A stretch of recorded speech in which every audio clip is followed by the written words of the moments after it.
Welcome to Unit 624 in the beautiful Merrick Manor condominium. We're located in the Merrick Park neighborhood of Coral Gables. Unit 624 is a 2-bedroom, 2-bath unit, completely finished and furnished by Stephen G. We're very excited to be joined today by Chef Cindy Hutson, who is co-owner and executive chef of Ortanique on Miracle Mile, very close to Merrick Manor. And she is going to share with us today some of her cuisine of the sun through one of her very famous cooking demonstrations. So I'd like to turn this over to Chef Cindy. Take it away. Patrick, awesome. Sure. Welcome, and it's a beautiful unit as you can see, and it's a perfect place for me to bring some cuisine of the sun and sunshine for a great fresh dish today. Patrick, I want to do a jerk seared tuna. Spice is really good because spice gives you a little, you think it's hot, you don't want to eat hot things, but actually it kind of makes you sweat a little and cools you off. So, absolutely. So jerk is a traditional Jamaican spice, and it does have a spice. So what we want to do is we want to balance it out with some sweet. We're going to add it for an entree salad, could be lunch, dinner, whenever, and it comes out very delicious and bright colors, full of vitamins, and we get started by first we want to marinate the tuna. Okay. Now there's lots of different ways you can do this, a jerk seasoning. You can make it brutally hot like they do on the island so you can't eat it, but I tend to make it mild. We can always add more heat, but we can't take the heat out. If you'll get me the unmarinated tuna. Of course. I want to talk a little bit about what kind of tuna to buy, and then we'll marinate it and do that first before I make the salad dressing. So you want a beautiful piece of bright red tuna. You don't want gray discoloration on it. You want it to be bright.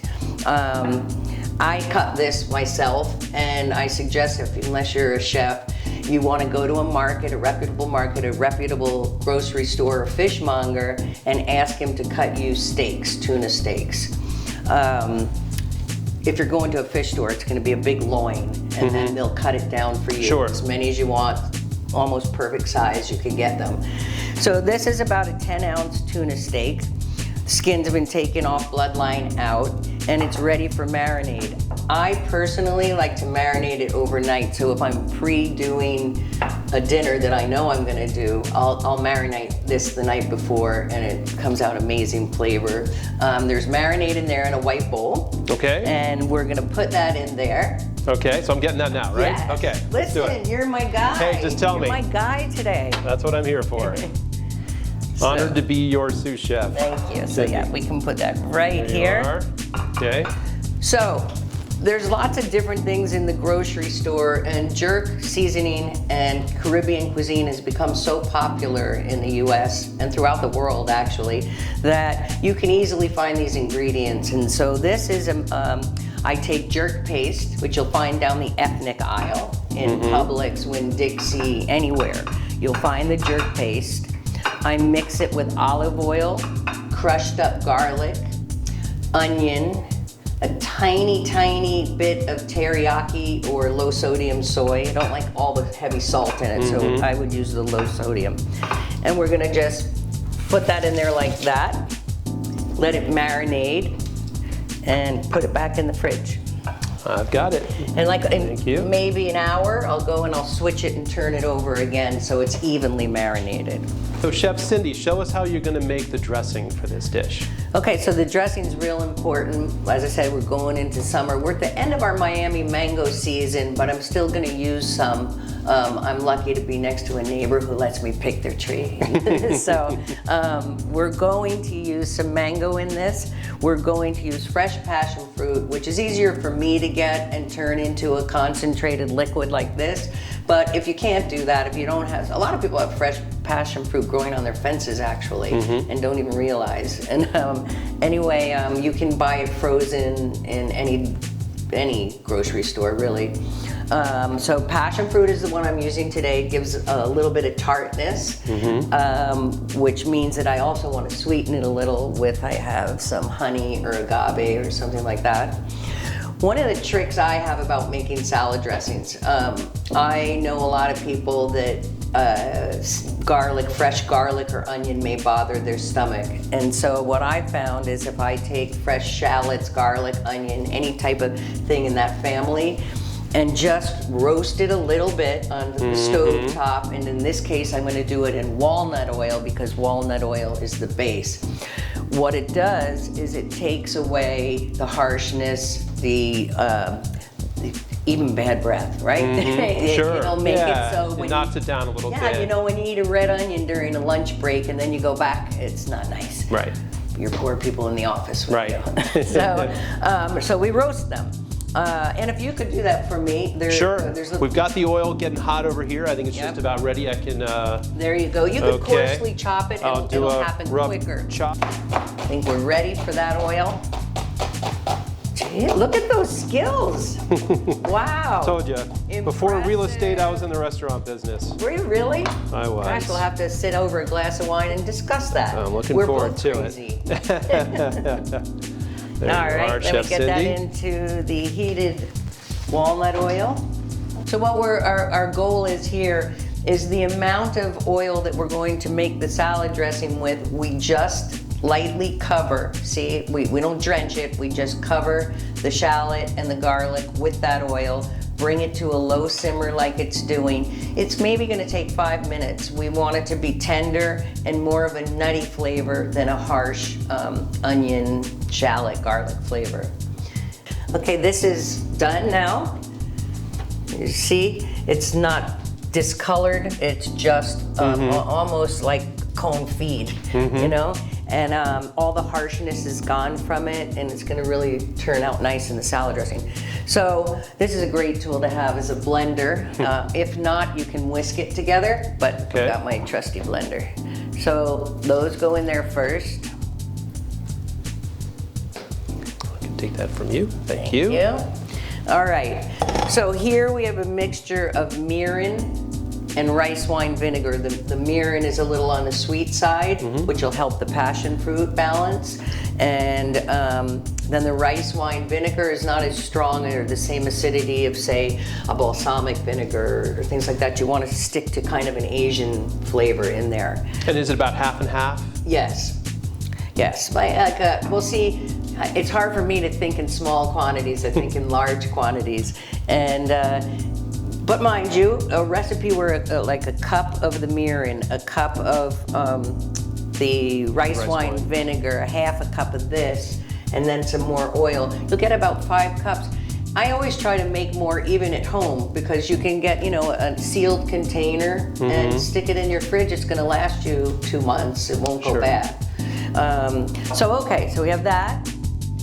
And we pour in all of these ingredients. This is, again, the rice wine vinegar, the mirin, all liquids first. Give this passion fruit a shake. And again, you can get this in any grocery store frozen. You know, look, if you wanted to change it out, right? So become your own chef, you could buy frozen guava and make it guava and mint dressing. Maybe papaya. You could buy mango, papaya. One thing about papaya, it has a natural enzyme in it. You gotta be careful when you're using papaya because because it will break down, it has an enzyme in it that breaks down and tenderizes. It's like a marinade. Yeah, exactly. The seeds kind of, and as a matter of fact, I think it's in that Adolf meat tenderizer stuff. I think there's papaya enzyme. So this, like I said, this is a little tart. That's the passion fruit. We're going to add honey, agave. I stay away from white sugar. White sugar is the enemy. I do a lot of work for the Miami Cancer Institute, and that's the enemy, is white sugar. So the kitchens here at Merrick Manor were thoughtfully designed for chefs and for people that cook. So Chef Cindy, when you are not in the restaurant, right, you're out in the field, you're cooking for a different event, what do you look for in a kitchen that helps you create your cuisine of the sun? Well, one of the things for sure is I do a lot of going into people's homes and cooking in their kitchens or doing cooking classes for a group of people wanting to have fun and a good time. They're lots of fun. So during off-premise cooking, whether it's in a condominium or someone's house, There are several questions I ask, so I know what equipment I can bring. First of all, it's real important. This sink, that's amazing. And unless you're a chef or somebody who cooks all the time, you really don't think about that. But why do you think I need a shape like that? I need that for any big pots or pans that I'm cooking. Because if this faucet just came out straight, I can't fit that under there. The sinks have a lot of depth to them. That's awesome. That's super important for putting strainers in there when you're straining stuff, all those things. The hood, the pots and pans you use, the ovens, the microwaves, dishwashers, and it's Bosch. I even in my home have Bosch stuff. I have a Bosch dishwasher that it's amazing. It's a workhorse. And of course you need the Bosch coffee grinder too. So we eat with our eyes first, so always I need to make the presentation of the dish look just as good as the flavor's gonna be. So what I need you to do, and I know your knife skills are there, I need you to take that mango and slice them in a way thin, but with texture, and we can fan it out on our final presentation of the dish. Okay, let me try that. That's it. Is that the idea? Yeah. Basically? Yep. All right. Perfect, and it's got enough thickness that it'll have bite to it. I think so. We don't want it sushi thin. Right. Sushi thin, it's gonna melt there. Right. And that's beautiful. Tell me if that's good, and one more? Okay, fair enough. What I like to do first is take a base, because, like I said, we're gonna grab the plate.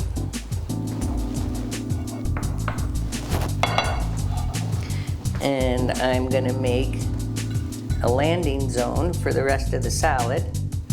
This is gonna be so pretty when we're done. There's a landing zone there. Get this bowl, let me clear this stuff out of the way. Here, give it to me. That's done. I'm gonna need that in a bit.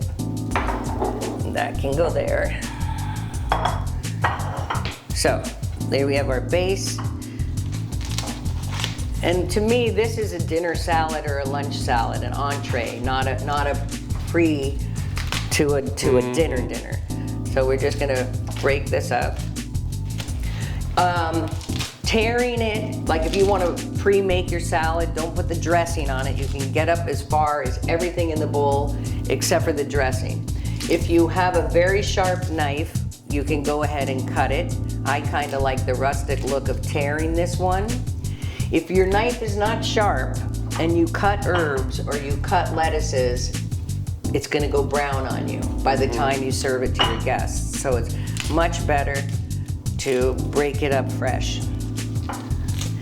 So, all right, we have this.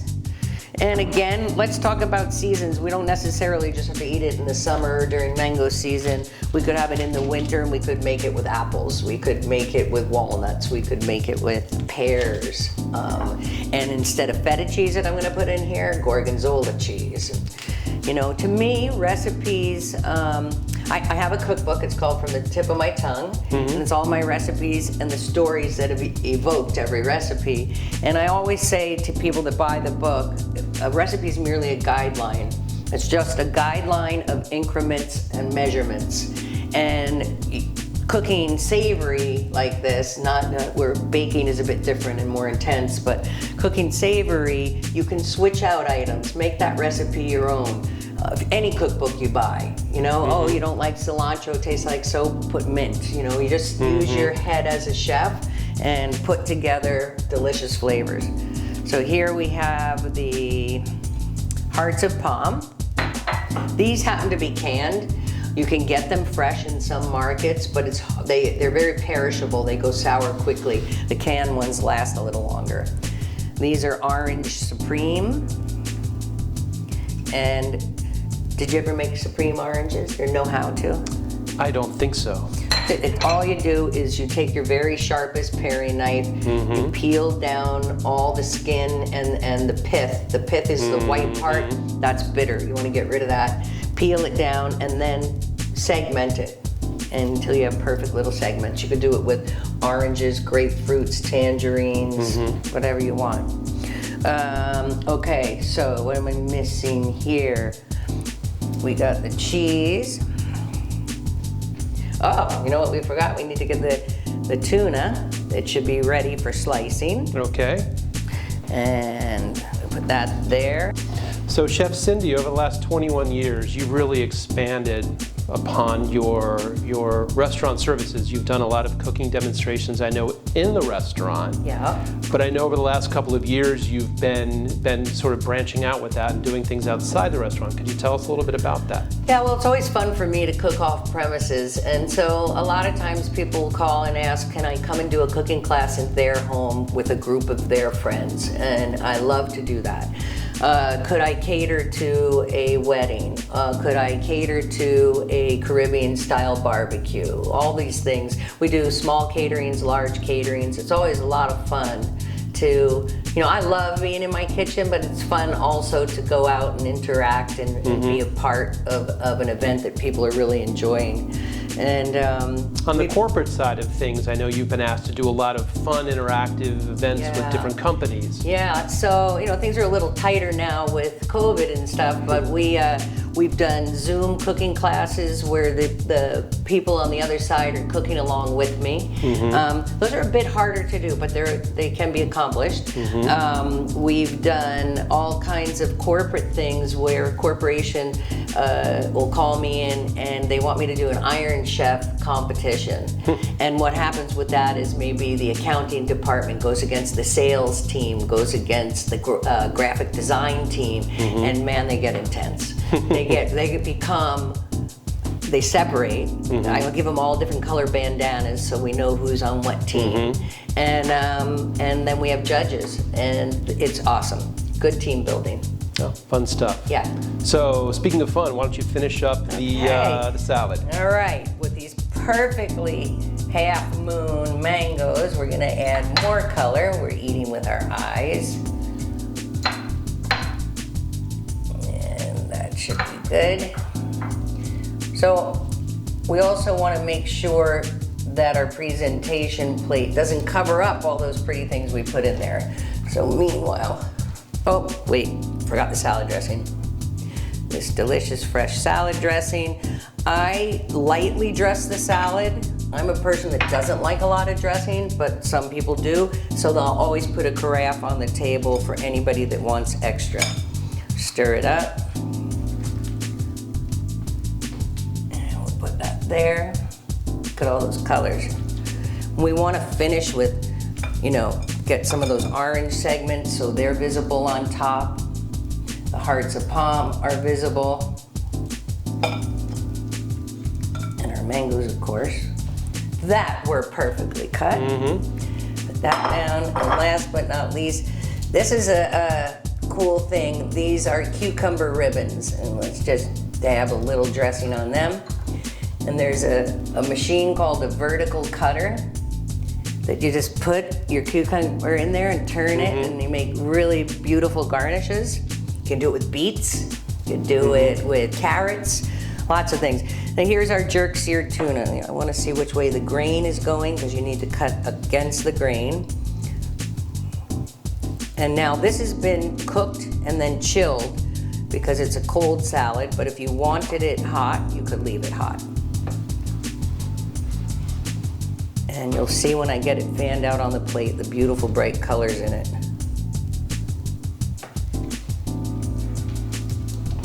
And when you sear that on the stove, do you use the same walnut oil? Do you recommend an oil that takes heat a little bit better? Yeah, ghee, which is clarified butter basically. Clarified butter. Olive oil, they don't recommend you to cook with it because of it doesn't have the same heating point. You get more smoke than anything else. And so this one, get fanned out. Rinse off my hands. So I suggest with this a rosé. Remember, we have a little bit of a spice kick to it, but we have the balance of the sweet, that sweet balances heat. So I would recommend a rosé, a Sauvignon Blanc, a Chardonnay, a Champagne even. We could go for Champagne one time.